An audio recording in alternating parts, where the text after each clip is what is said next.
চলে এলাম আমার আরও একটি ডিসপ্যাচ ডায়েরি নিয়ে। প্রকৃতি আমার বরাবরের ভীষণ পছন্দের জিনিস।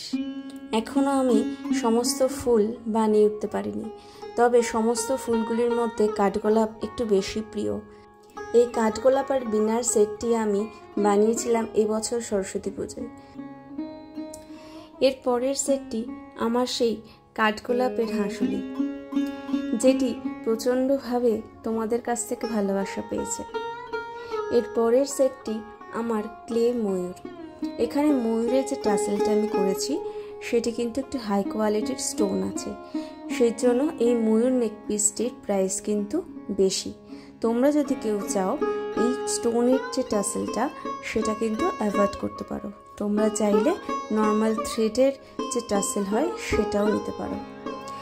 এই সেই নারায়ণ শঙ্খ যেটি পদ্ম দিয়ে আমি অ্যাটাচ করেছিলাম। এখানেও কিন্তু আমি অ্যাগাটে স্টোন ইউজ করেছি। এগুলো কিন্তু একটাও প্লাস্টিক বিটস নয়।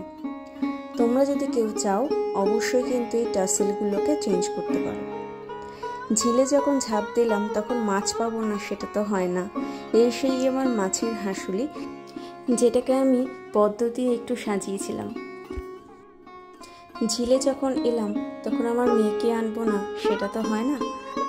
এই মেয়েটিরও অর্ডার আমি পেয়েছি, কিন্তু যেহেতু আমি এখন অর্ডার ক্লোজ করে দিয়েছি, তো আমি আবার আপডেট দেব যখন আমি আবার অর্ডার নেব। সবশেষে মনে হয় সময়টা থমকে যাক, তাই তোমাদের জন্য নিয়ে এসেছিলাম ক্যালেন্ডারের নেক পিস। এই সমস্ত সেটগুলির সাথে ইয়াররিং অ্যাটাচ রয়েছে। তোমরা যে এত ভালোবাসা দিয়েছো আমার সেটগুলিকে, আমার ডিজাইনগুলিকে, তার জন্য আমি আপ্লুত। তোমরা এইভাবে আগামী দিনে আমাকে ভালোবাসা দিয়েছো এবং আমি আগামী দিনে চেষ্টা করব আরও নতুন নতুন ডিজাইন তোমাদের সাথে শেয়ার করার।